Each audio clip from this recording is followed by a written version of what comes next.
வரி பங்கீடு விவகாரம் வருகிற போது நிர்மலா சீதாராமனுடைய அந்த பேச்சு துணுக்கு ஒன்றை திரும்ப திரும்ப விரவ விட்டார்கள். அதில் அந்த அம்மையார் என்ன சொல்கிறார் என்றால், நாங்கள் எங்களுடைய தன்மூப்பாக எங்கள் விருப்பப்படி மாநிலங்களுக்கு நிதி ஒதுக்கவில்லை. நிதி பங்கீட்டு ஆணையம் எவ்வளவு நிதி ஒதுக்க வேண்டும் என்று சொல்லுகிறதோ அதன் அடிப்படையில் தான் நிதி ஒதுக்குகிறோம். நாங்கள் ஏதோ எங்கள் விருப்பத்தின் பேரில் நிதி ஒதுக்குவதாக நீங்கள் கருத வேண்டாம். ஆகினால் உங்களுக்கு நிதி பங்கீட்டில் குறையீடு எதுவும் இருந்தால் அதை போய் நிதி ஆணையத்தில் சொல்லுங்கள், ஃபினான்ஸ் கமிஷனில் சொல்லுங்கள், எங்கள்கிட்ட வந்து சொல்லாதீங்க, அரசியலாக்காதீங்க அப்படின்னு சொல்லுது. அப்போ இதை பார்க்குற போது அம்மா சரியாக தானே சொல்லுது, நியாயமாக தான் சொல்லுது, செய்கிறவன் வேற ஒருத்தன், அப்புறம் இந்த அம்மாவை திட்டி என்ன பிரயோஜனம், அவன்கிட்ட தானே நம்ம சொல்லணும் அப்படின்னு நமக்கு தோன்றது மாதிரியான ஒரு தோற்றம் அதில் வருது. ஆனால் அதில் சிக்கல் என்ன அப்படின்னா, வரியை மாநிலங்களின் வழியாக வசூலிக்கிற வரிகள் தான் பெரும்பாலானவை. அப்படி வசூலிக்கிற வரிகளில் மாநிலங்களுக்கு எவ்வளவு ஒதுக்கீடு செய்ய வேண்டும் என்று ஒரு செங்குத்து பகிர்வு ஒன்று செய்யப்படுவதாகவும், அதாவது மாநிலங்களுக்கு இந்திய வரி வருவாயில் எல்லா மாநிலங்களுக்கும் சேர்த்து இவ்வளவு ரூபாயை ஒதுக்குறது அப்படின்னு ஒதுக்கிடுவான், செங்குத்து பகிர்வு. அதுக்கு பிறகு அந்த நிதியை எந்தெந்த மாநிலத்திற்கு எவ்வளவு கொடுக்கறது அப்படிங்கிறத பகிர்ந்து கொடுப்பான், கிடைமட்ட பகிர்வு. இப்படி ரெண்டு வகையில் அது செய்யப்படுது, ரெண்டு ஒதுக்கீடுகளில் அது செய்யப்படுது. இப்படி செஞ்சால் பரவாயில்ல. ஆனால் இவன் அதுக்கு பின்னாடி என்ன செய்கிறான் அப்படின்னா, அந்த செஸ்ன்னு சொல்லப்படுற சிறப்பு வரிகள் போடுறான். இந்த சிறப்பு வரி நடுவண் அரசு நேரடியாகவே வாங்கி கொள்கிற வரி. அப்போ இது மாநிலங்களோடு பகிர்ந்து கொள்கிற வரி வருவாய்க்குள்ளே இது வராது. ஆண் பாவம்னு ஒரு படம் வந்துச்சு, அதில் வி.கே. ராமசாமி ஒரு தேட்டர் திறப்பார். அந்த தேட்டரில் டிக்கெட் கவுண்டரில் உட்காந்து டிக்கெட் கொடுத்துக்கிட்டு இருப்பான் பெரியவன் அண்ணன். அங்கே டிக்கெட் வாங்குறதுக்கு எவனுமே வரமாட்டான். என்னடா பிரச்சனை, டிக்கெட் வாங்குறதுக்கு எவனுமே வரலையே, கல்லாப்பட்டியில் காசே விழுகலையே அப்படின்னு பார்த்தா, அவன் தம்பி பின்னாடி ஓலை கொட்டகையை திறந்து வச்சுட்டு எல்லாம் இந்த பக்கம் வா அப்படின்னு காசு வாங்கி தேட்டருக்குள்ளே உள்ளே விட்டுக்கிட்டு இருப்பான். அது மாதிரி ஒரு மத்திய அரசு எப்படி அந்த பாண்டியராஜன் தன்னுடைய சொந்த தேட்டர்லேயே உள்ளுக்குள்ளே ஓலையை பிரித்து ஆளை விட்டு ஆட்டையை போட்டானோ, அதே மாதிரி ஒரு ஒன்றிய அரசு தன்னுடைய சொந்த நாட்டிலேயே ஓலையை பிரித்து பக்கவாட்டில் வரி வாங்கி கொண்டிருக்கிறது, சிறப்பு வரி. அப்போ அது கணக்கில் வராது. அதை மாநிலங்களுக்கு பிரித்து கொடுக்க வேண்டிய நிர்பந்தம் மத்திய அரசுக்கு கிடையாது. இவ்வளோதாங்க நீங்கள் வரி வாங்கி கொடுத்தீங்க, அந்த வரியில் இவ்வளோதான் உங்களுக்கு பங்கு. அப்போ அந்த பங்கையும் எப்படி பிரிக்கிறான் அப்படின்னு பார்த்தா அதுக்கு ஒரு கணக்கு வச்சுருக்காங்க. மக்கள் தொகை பெருக்கத்திற்காக மக்கள் தொகை அதிகமாக இருக்கிற இடங்களுக்கு 15%, அப்புறம் மக்கள் தொகையை கட்டுப்படுத்திய மாநிலங்களுக்கு அதுக்கு அதை கணக்கில் எடுத்தால் அதுக்கு ஒரு 12.5%, அப்புறம் குறைவான தனிநபர் வருமானத்தை கணக்கில் எடுத்து அதற்கு 45%, அதுக்கப்புறம் வனம் சூழல் ஆகியவையெல்லாம் சிறப்பாக இருக்கிற இடங்களை கணக்கெடுத்து அதுக்கு ஒரு 10%, வரி வசூல் திறன் எவன் பிரமாதமாக வரி வசூல் பண்ணி கொடுக்குறானோ அதை கணக்கில் எடுத்து அதுக்கு ஒரு 2.5%, அப்புறம் மாநிலங்களினுடைய பரப்பளவை கணக்கில் எடுத்து அதற்கு ஒரு 15%. இப்போ இதில் யாருக்கு போகும்? மக்கள் தொகை பெருக்கம் எங்கே இருக்குது? பிறகு தனிநபர் வருமானம் குறைவாக எங்கே இருக்குது? எல்லாம் அங்கே தான் வச்சுருக்காங்க. அதுக்கு 45%. அநியாயம் இல்லையா?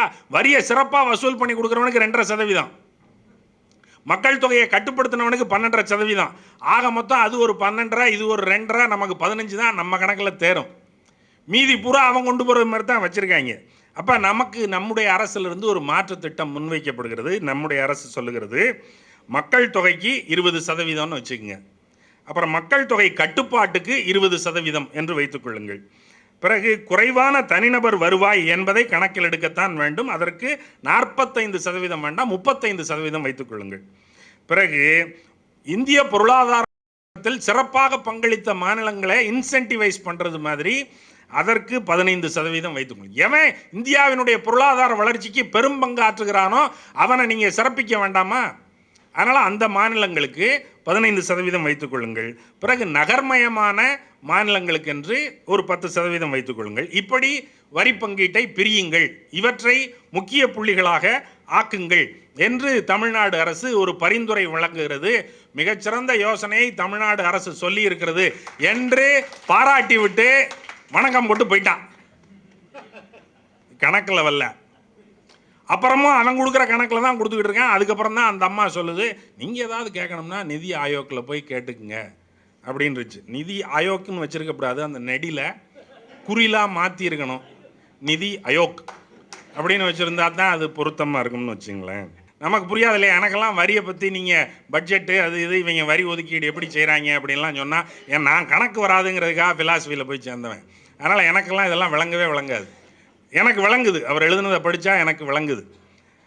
பிறகு அதை எளிமையாக விளக்குவது என்பதோடு அல்லாமல் அதில் இருக்கிற சிக்கல்களுக்கு ஒரு தீர்வு சொல்வதற்கு அவர் முயல்கிறார்.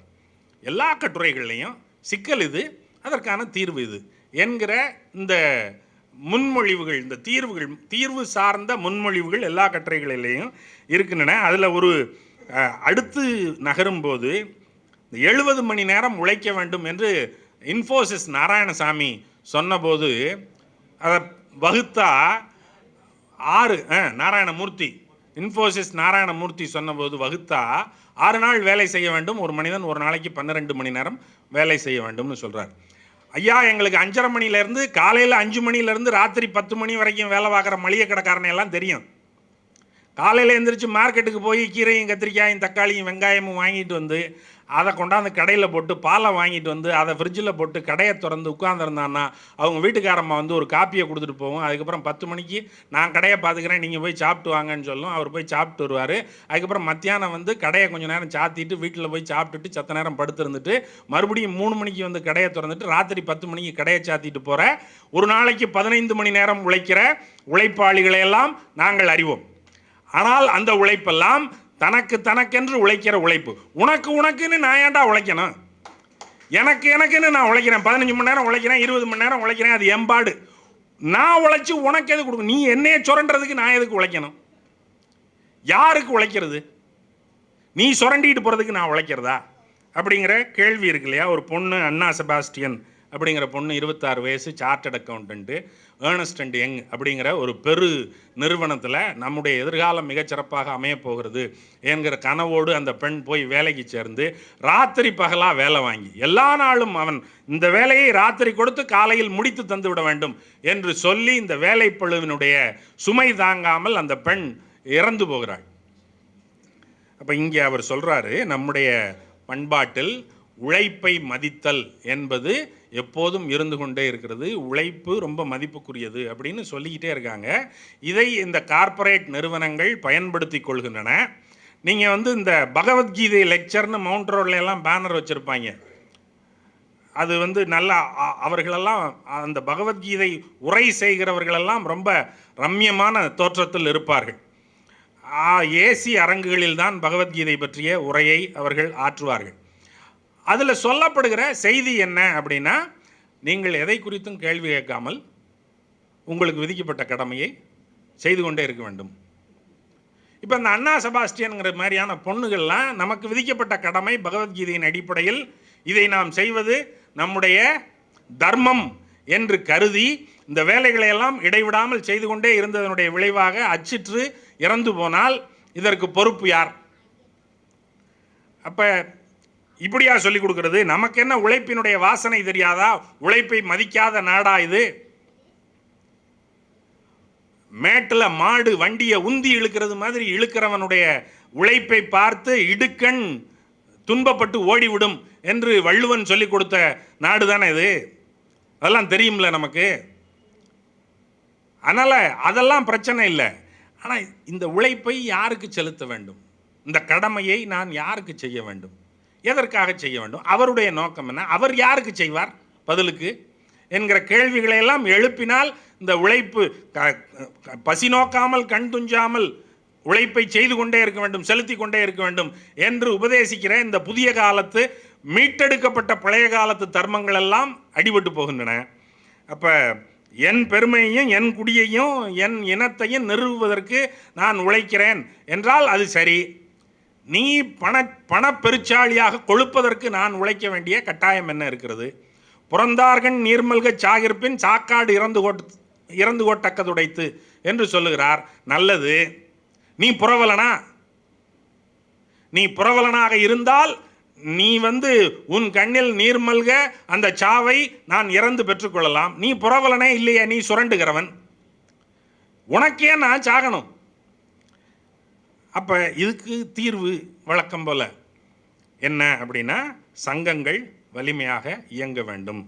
மக்களவை உறுப்பினர்கள் எதன் அடிப்படையில் தீர்மானிக்கப்படுகிறார்கள் என்றால் மக்கள் தொகையின் அடிப்படையில் தீர்மானிக்கப்படுகிறார்கள். அப்போ 1951 மக்கள் தொகை அடிப்படையில் நாடாளுமன்றத்தில் 494 இடங்கள் அமைக்கப்பட்டன. அதில் தமிழ்நாட்டுக்கு கிடைத்தது 41 இடங்கள். 1961 நாடாளுமன்றத்தில் 522 இடங்கள் என்று தீர்மானிக்கப்பட்டது. பிறகு 1973 நாடாளுமன்றத்தினுடைய இடங்கள் 543 என்று தீர்மானிக்கப்பட்டது. இந்த காலங்களிலெல்லாம் தமிழ்நாட்டிற்குரிய நாடாளுமன்ற உறுப்பினர்களினுடைய எண்ணிக்கை 39 என்று ஆகிவிட்டது. 41 இருந்தது, 39 ஆகிவிட்டது. 2 உறுப்பினர்கள் நட்டம்.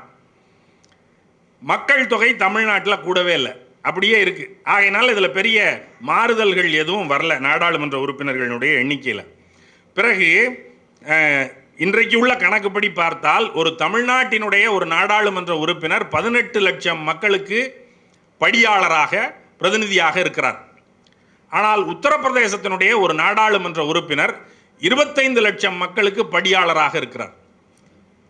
உத்தரப்பிரதேசத்தில் 25 லட்சம் மக்கள் ஒரு நாடாளுமன்ற உறுப்பினரின் வழியாக தங்களுடைய குரலை நாடாளுமன்றத்தில் படியாண்மை செய்து கொள்ள வேண்டும். ஆனால் தமிழ்நாட்டில் ஒரு சின்ன சௌகரியமாக 18 லட்சம் மக்கள் ஒரு நாடாளுமன்ற உறுப்பினர் வழியாக தங்களுடைய குரலை நாடாளுமன்றத்தில் படியாண்மை செய்து கொள்ளலாம். அப்போ இது பாரதூரமானது இல்லையா? அவனுக்கு ரொம்ப நெரிசலாக இருக்குது, நமக்கு கொஞ்சம் நெரிசல் குறைவாக இருக்கிறது. இதை சரி செய்ய வேண்டாமா? அதுதானே நியாயம். நமக்கு 18னா அவனுக்கும் 18. அப்படி இருந்தால் தானே அது முறை. சட்டத்தினுடைய நற்பயன்கள் எல்லாருக்கும் சமமாக போய் சேர வேண்டும் இல்லையா ரூல் ஆஃப் லாவில்? ஆகையினால அது நியாயமானது தான். ஆனால் இந்த கேள்வியை அங்கே இருக்கிற பையன் ஒருத்தனும் கேட்கல. ஏங்க நாங்கள் 25 லட்சம் பேருக்கு ஒரு எம்பி வச்சுருக்கீங்களே, தமிழ்நாட்டில் 18 லட்சம் பேருக்கு தானே ஒரு எம்பி இருக்கான், எங்களுக்கு அது மாதிரி செஞ்சு கொடுங்கன்னு உத்தரப்பிரதேசத்துலேயோ பீகார்லேயோ இருக்கிறவன் எவனும் கேட்கல. அவங்க எல்லாரும் நம்புகிறாங்க எங்களுக்கு ஒரே ஒரு ஆள் போதும், அந்த ஒரு ஆள் ஒட்டுமொத்த இந்தியாவுக்கும் எம்பியாக இருந்தால் போதும், அவர் எப்பப்போ வந்து பேசுகிறாரோ அப்போ மட்டும் வந்து பேசுனா போதும், அதுக்கு மேலே ஒன்றும் தேவையில்லை அப்படிங்கிற கருத்தில் தான் அவங்க பூரா இருக்காங்க. ஆனாலும் இந்த நடுநிலை நாயகங்கள் சில பேர் இந்த மாதிரி உருட்டும்போது இது நியாயமானது தான். நம்ம அதை பிழைன்னு சொல்கிறதுக்கு ஒரு முறையும் கிடையாது, சரியானது. ஆனால் அதை எப்படி செய்கிறது? இந்த சமன்படுத்தல் நியாயமானது.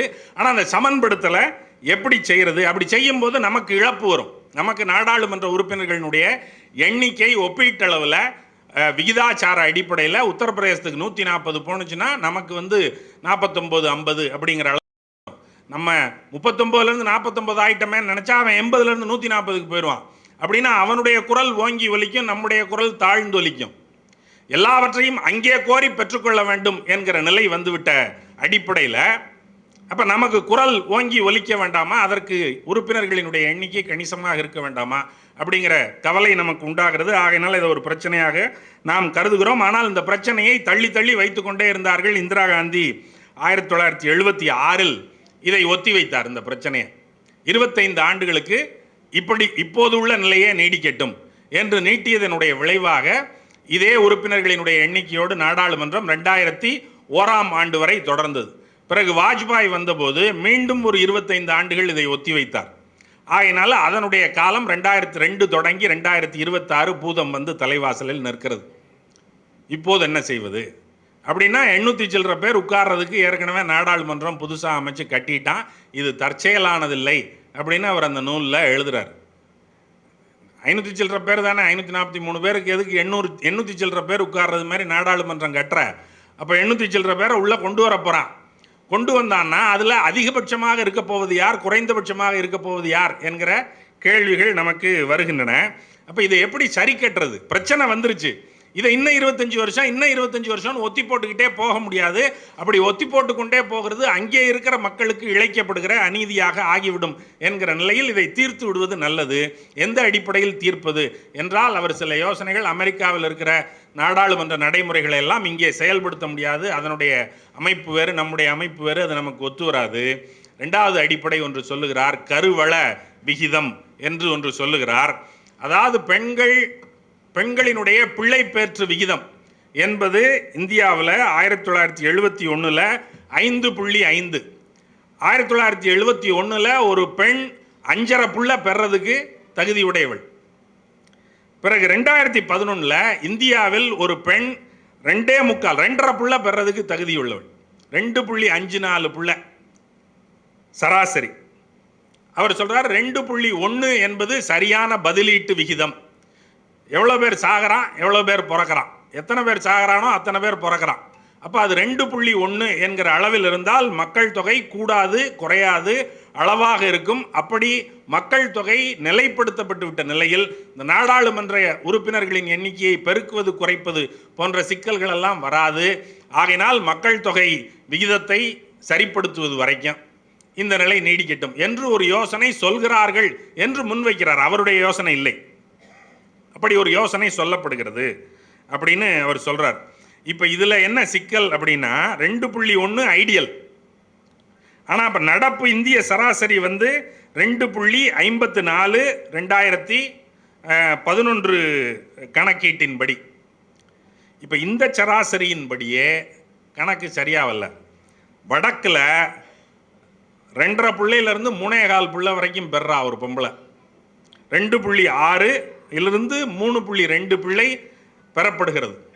தமிழ்நாட்டில் தென் மாவட்டங்கள், தென் மாநிலங்களில் 1.25 புள்ள தான் பெற முடியுது, 1.7. அப்படின்னா இங்கே மக்கள் தொகை விகிதம் குறைந்து கொண்டே இருக்கிறது. மக்கள் தொகை கட்டுப்பாடு மிகச்சரியாக முன்னெடுக்கப்பட்டு இந்த விகிதாச்சாரம் குறைந்து கொண்டே வருகிறது. அப்போ இப்போ இதில் கேள்வி என்ன அப்படின்னா, பெண்கள் முன்னேற வேண்டும், பெண்கள் படிக்க வேண்டும், பெண்கள் தங்களுக்குரிய விடுதலையை தூய்க்க வேண்டும், அவர்கள் ஆண்களுக்கு சமநிலையினராக ஆக வேண்டும், எல்லா உரிமைகளையும் சமான நிலையில் பெற்று துய்த்து வாழ வேண்டும் என்பது கருதுகோள். அதை தமிழ்நாட்டு அரசு திரும்ப திரும்ப செயல்படுத்தி கொண்டே இருக்கிறது. அப்போ இங்கே கருப்பையை கழற்று என்று சொன்னதெல்லாம் தடாலடியான அறிவுரை போல இருந்தாலும் அவையெல்லாம் இதை நோக்கியவை என்கிற அடிப்படையில் அதை புரிந்து கொண்டால் அது சரியாக இருக்கிறது. அப்போ பெண்களை முன்னேற்றுவதற்கு தடையாக இருப்பது என்பது அவர்களுடைய பிள்ளைப்பேர். அதனால் பிள்ளைப்பேரினுடைய விகிதம் குறைகிற போது பெண்கள் இயல்பாகவே முன்னேறி மேலே வந்து விடுகிறார்கள். மேலே வந்த பெண்களினுடைய பிள்ளைப்பேற்று விகிதம் தானாகவே குறைகிறது. அப்படி இவங்க மேலே போனால் அது கீழே வந்துடும், ஒரு இன்வெர்ஸ் ப்ரொபோர்ஷனேட்டாக அது போகுது. அப்போ இயல்பாகவே மக்கள் தொகை தமிழ்நாட்டில் குறைந்து விடுகிறது. இந்த நல்ல வேலையை செய்ததற்காக, பெண்களை சமநிலைப்படுத்துகிற இந்த மிகச் செவ்விய சிறந்த வேலையை செய்ததற்காக தமிழ்நாட்டினுடைய நாடாளுமன்ற உறுப்பினர்களினுடைய எண்ணிக்கை குறைக்கப்படும் என்றால் ஒரு நல்ல வேலையை செய்தவனுக்கு தண்டனை. இந்த நல்ல வேலையை செய்யாமல் பெறுவதை ஊக்குவித்து கொண்டே இருந்து பெண்களை பிள்ளை பெறும் பொறிகளாக ஆக்கி வைத்திருக்கிற மாநிலங்களுக்கு கூடுதல் எண்ணிக்கையில் நாடாளுமன்ற உறுப்பினர்கள் என்றால் அது அவர்களுக்கு பரிசு. அப்படியானால் எது பரிசுக்குரிய செயல், எது தண்டனைக்குரிய செயல் என்கிற கேள்வி நமக்கு வருகிறது. இதையெல்லாம் அவர் பேசிட்டு, இது நம்ம ஊரில் ஒரு பழமொழி சொல்லுவாங்க, அகப்பட்டுக்கிட்டவனுக்கு அட்டமத்தில் சனி, ஓடி போனவனுக்கு 9ல் குரு அப்படின்னு. அவன் ஓடி போனவன், அவனுக்கு 9ல் குரு, அதனால் அவனுக்கு நிதியும் அதிகமாக ஒதுக்குறாங்க, அவனுக்கு நாடாளுமன்ற எண்ணிக்கையும் அதிகமாக ஒதுக்குறாங்க. நம்ம அகப்பட்டுக்கிட்டவன் அஷ்டமத்தில் சனி அப்படின்னு நமக்கு எல்லாத்தையும் குறைச்சிக்கிட்டே இருக்காங்க. மும்மொழி கொள்கையை பற்றி ஒரு கட்டுரை எழுதியிருக்கிறார். அந்த மும்மொழி கொள்கையை பற்றிய கட்டுரை தொடங்கும் போதே கல்வி அமைச்சர் தர்மேந்திர பிரதான், நடுவண் அரசினுடைய, ஒன்றிய அரசினுடைய கல்வி அமைச்சர் தர்மேந்திர பிரதான் சொல்றாரு, மும்மொழி கொள்கை என்பது ரூல் ஆஃப் லா, அது சட்டத்தினுடைய நடைமுறை. அதனால ஏற்கிறேன் மறுக்கிறேன்லாம் நீ யாரா சொல்றதுக்குன்னு கேட்கிறார். அதுதான் அதனுடைய பொருள். சட்டம் வந்துருச்சு, ஆமான்னு சொல்லி வணங்கிட்டு போ. நீ அதை ஏற்கிறேன் மறுக்கிறேன் விமர்சிக்கிறேன், அதில் திருத்தம் கோர்றேன், இதெல்லாம் நீ சொல்ல முடியாது தம்பி, ஆமான்னு வணக்கம் போட்டு போயிரு அப்படின்னு சொல்கிற அடிப்படையில் மும்மொழி கொள்கை என்பது ரூல் ஆஃப் லா அப்படின்னு அவர் சொல்கிறார். இவர் அந்த கட்டுரையினுடைய தொடக்க பத்தி அது. அந்த கட்டுரையை அதற்கு பிறகு இவர் தொடர்கிறார். தொடரும்போது ரூல் ஆஃப் லான்னா என்ன அப்படிங்கிற கேள்வியோட அப்போ தான் சிணுக்கெடுக்க ஆரம்பிச்சிட்டார். ரூல் ஆஃப் லான்னா என்ன? அப்போ அதை தமிழ் தாளிகைகளெல்லாம் Dharmendra Pradhan rule of law என்று சொன்னதை தமிழ் தாளிகைகளில் என்னவென்று மொழிபெயர்த்து எழுதினார்கள் என்றால், இது சட்டத்தின் விதிமுறை, ஆகவே உடன்பட வேண்டும் என்று அவர்கள் எழுதினார்கள். ஆனால் ரூல் ஆஃப் லா என்பது சட்டத்தினுடைய விதிமுறை மட்டுமா? சட்டத்தினுடைய நடைமுறை, சட்டத்தினுடைய விதிமுறை என்றெல்லாம் சொல்லலாம் என்றாலும் ரூல் ஆஃப் லா என்பது சட்டத்தின் மாட்சிமை என்றும் பொருள்படாதா? அப்போ தாமஸ் பிங்ஹாம் என்கிற ஒரு அறிஞர் எழுதிய ரூல் ஆஃப் லா என்கிற நூலையே துணையாக கொண்டு ரூல் ஆஃப் லா என்பது என்ன, அது சட்டத்தின் மாட்சிமை. சட்டத்தின் மாட்சிமை என்ன என்பது என்ன, சட்டம்ங்கிறது என்ன, சட்டத்திற்கு எதனால் மாட்சிமை வருகிறது என்றால் சட்டம் சில செய்திகளை செய்கிறது. சட்டத்தின் முன் அனைவரும் சமம் அப்படின்னு வைத்தா அந்த சட்டம் மாட்சிமை உள்ள சட்டமாக ஆகும். சட்டம் எல்லாருடைய நலனுக்கும் பயன்படுவதாக இருக்க வேண்டும் என்று வைத்தால் அந்த சட்டம் மாட்சிமை உடையதாக ஆகும். சட்டத்தினால் விளைகிற நற்பயன்கள் எல்லாருக்கும் கிடைக்கும் என்றால் அந்த சட்டம் மாட்சிமை உடையதாக ஆகும். அந்த சட்டம் 4 பேருக்கு மட்டும் அங்கே ஹிந்தி பேசுகிறவங்களுக்கு மட்டும்தான் பயன்படும், மற்றவனுக்கெல்லாம் பயன்படாதுன்னா அந்த சட்டத்திற்கு என்ன மாட்சிமை இருக்கிறது? அது எப்படி எல்லாருக்கும் நற்பயன் தருகிற சட்டமாக இருக்கும்? அப்படின்னா அதை எப்படி ரூல் ஆஃப், இப்படி ஒரு ஒன்றுக்கும் உதவாத ஒரு கையொடிந்து போன பல்லருந்து போன சீப்பு மாதிரியாக இருக்கிற ஒரு சட்டத்தை வைத்துக்கொண்டு எல்லாருக்கும் பொது என்று அதை சொல்லுவதும் அதை எல்லோரும் வணங்குகள் என்று சொல்லுவதும் எப்படி சாத்தியமாகும் என்கிற அடிப்படையில் அந்த கட்டுரையை அவர் தொடங்குகிறார். இது கூட கொஞ்சம் எளிமையான சிடுக்கு தான் வச்சுங்களேன். மும்மொழி கொள்கையில் நமக்கு எல்லாருக்கும் ஒரே கருத்து தான் இருக்குது. இது ஒரு அயோக்கியத்தனம் அப்படின்னு உணர்வு சார்ந்து நாம் எல்லாரும் அதற்கு எதிராகத்தான் நிற்கிறோம். ஒட்டுமொத்த தமிழ்நாடு அதற்கு எதிராக நிற்கிறது. ஆகையினால இதில் ஒன்றும் ஒரு உணர்ச்சி சார்ந்த பார்வை நமக்கு இருக்கிறது. ஆகையினால இது நமக்கு எளிதாக புரிந்துவிடும். புரியாவிட்டாலும் அந்த உணர்வு கடத்தப்பட்டு விடும். ஆகையினால இதில் சினுக்கு எடுக்கிறதுக்கு ரொம்ப பெரிய காரியங்கள் ஒன்றும் இந்த கட்டுரையில் இல்லை. ஊழியர் நலன்கள் பாதுகாக்கப்படுவது என்பது அரசினுடைய கடமையாக இருக்க வேண்டும். அப்புறம் சிவில் சமூகம் விழித்து எழ வேண்டும் என்று 3 தீர்வுகள் வைக்கிறார். இதில் அரசினுடைய கடமையாகிய ஊழியர் நலன் என்பது சட்டங்களாக எப்போதும் இருந்து கொண்டே இருக்கிறது. சங்கங்கள் எல்லா இடங்களிலேயும் செயல்பட்டு கொண்டே இருக்கின்றன. ஆனால் இந்த சங்கங்கள் எல்லாம் உடைக்கப்பட்டு கொண்டே இருக்கின்றன. சங்கங்கள் பெரிய கூர்மையோடு இப்போது செயல்படுகிற தன்மையை இழந்து விட்டன. ஏன் இழந்து விட்டன அப்படின்னா, இங்கே 3வது தீர்வு 3 செய்திகள் சொல்லுகிறார். அதில் 3ஆவதாக சொல்லப்படுகிற சிவில் சமூகத்தினுடைய கவனமும் விழிப்புணர்ச்சியும் தான் இதற்கான தீர்வு என்பது பொருத்தமாக. எல்லாரும் சேர்ந்து அதை கவனிக்கும் போது, எல்லாரும் சேர்ந்து அதை சுட்டி காட்டும் போது அரசோ அல்லது அந்த நிறுவனமோ யாரும் அதை தாண்டி கடந்து போய்விட முடியாது என்பது தான் அதில் கருதப்பட வேண்டிய செய்தி. அவர் இருக்கையினுடைய நுனிக்கு வந்து விட்டார். ஒரே ஒரு செய்தியை மட்டும் சொல்லிவிட்டு முடிக்கிறேன். சென்னையில் பெருவெள்ளம் வருகிறது. அப்போ அந்த சென்னையில் இருக்கிற பெருவெள்ளத்தினுடைய பிரச்சனை என்ன என்பதை ஆராய்கிறார். இந்த வடிகால்கள் எல்லாம் எவ்வளவு மழை நீரை வாங்கும் என்று அவர் ஒரு கணக்கெடுக்கிறார். நம்முடைய 5 ஆண்டுகளுக்கு ஒரு முறை பெய்கிற பெருமழையினுடைய நீரை, பெருவெள்ளத்தை கடத்துகிற தன்மையை உள்சாலைகள் பெற்றிருக்கின்றன. 10 ஆண்டுகளுக்கு ஒரு முறை பெய்கிற பெருமழையினுடைய நீரை கடத்துகிற தன்மையை வெளிச்சாலைகளினுடைய அந்த கால்வாய்கள் பெற்றிருக்கின்றன. 10வது ஹாங்காங்கில் உள்சாலைகளினுடைய இந்த நீர்க்கடத்து குழாய்கள் 50 ஆண்டு பெருவெள்ளத்தை கடத்தக்கூடிய தன்மையுடையவை. வெளிச்சாலைகளில் இருக்கக்கூடிய அந்த வாய்க்கால்கள் 500 ஆண்டுகளுக்கு ஒரு முறை பெய்யக்கூடிய பெருமழையினுடைய நீரை கடத்தக்கூடிய திறன் வாய்ந்தவை. நம்ம இன்னும் 5-10 உட்கார்ந்துருக்கோம்.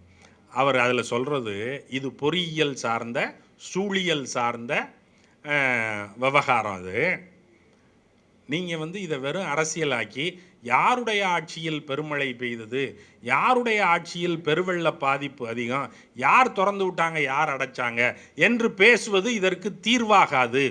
அதனால் சரியான தீர்வை நோக்கி செல்லுங்கள் என்று சொல்லிவிட்டு ஒரு செய்தி சொல்லுகிறார். கோலாலம்பூரில் ஒரு மழைநீர் வடிகாலுக்கான அமைப்பு 3 அடுக்குகளாக அமைக்கப்பட்டிருக்கிறது. அதில் ஒரு அடுக்கு தான் மழைநீர் வடிவதற்கு, வெள்ள நீர் வடிவதற்கு. மீதி 2 அடுக்குகள் போக்குவரத்திற்கு பயன்படுத்தப்படுகின்றன. ஒருவேளை அந்த ஒரு அடுக்கு தாங்க முடியாத அளவிற்கு மழை வெள்ள நீர் வரும் என்றால் மீதி 2 அடுக்குகளும் போக்குவரத்திற்கு அடைக்கப்பட்டு தண்ணீருக்கு திறந்து விடப்படும் என்றால் பெருவெள்ளம் உடனடியாக கடத்தப்படும் என்று இந்த சூழல்களை எல்லாம் அவர் சுட்டி காட்டுகிறார். சுட்டி காட்டிவிட்டு நம்ம வாசுப மாணிக்கனார் என்று ஒரு மாபெரும் அறிஞர் ஒருவர் இருந்தார். அழகப்பர் பல்கலைக்கழகத்திலும் பிறகு அண்ணாமலை பல்கலைக்கழகத்திலும் பிறகு மதுரை பல்கலைக்கழகத்தினுடைய துணைவேந்தராகவும் பணியாற்றி ஓய்வு பெற்றார். அவர் மாணிக்க குறள் என்று ஒரு குறள் எழுதினார். திருக்குறளைப் போலவே அவர் எழுதிய குறளினுடைய தொகுப்புக்கு மாணிக்க குறள் என்று அதுக்கு பெயர். அதில் அவர் சொல்கிறாரு, பாரடா சப்பான் படிமொழி யாதென்று தேரடா உண்மை தெளி அப்படின்னு சொல்கிறார். ஜப்பானை பாரு, என்ன மொழியில் படிக்கிறான், அவன் தாய்மொழியில் படிக்கிறான், அவனுக்கு வேற மொழி தெரியாது, பார்த்தாவது புரிஞ்சுக்க. பாரடா சப்பான் படிமொழி யாதென்று தேரடா உண்மை தெளி. 3 மொழி இல்லை, ஒரு மொழி. 2 மொழியும் இல்லை, ஒரு மொழி. எல்லாம் உலகம் பூரா தாய்மொழியில் தான் படிக்கிறாங்கன்னு அவர் எழுதியிருக்காரு. சீனாக்காரன் தாய்மொழியில் தான் படிக்கிறான். அவனுடைய இன்ஜினியரிங் ஒன்றருக்கு கணக்கு கிடையாது. ஐரோப்பாக்காரன் பூரா தாய்மொழியில் தான் படிக்கிறான். அவனுடைய நுட்பத்தை நம்மால் எட்டி பிடிக்க முடியல. அவர் சொல்கிறார், தமிழில் போதுமான அளவிற்கு அறிவியற் சொற்கள் உருவாக்கப்படவில்லை. இவையெல்லாம் தமிழில் வழங்கப்படும் காலம் வரும் வரைக்கும் 2 மொழி கொள்கையை கடைபிடித்தாக வேண்டிய தேவை நமக்கு இருக்கிறது அப்படின்னு சொல்கிறார். நம்ம இறங்கினா தான் குளிக்கலாம், இறங்கலைன்னா குளிக்க மாட்டோம்.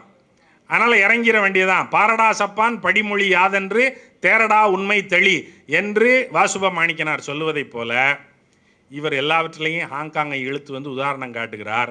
ஆகினால் இவர் ஒரு குறள் எழுதினால் பாரடா ஹாங்காங் செயல்முறை யாதென்று தேரடா உண்மை தெளி என்று ஒருவேளை சொல்லக்கூடும்.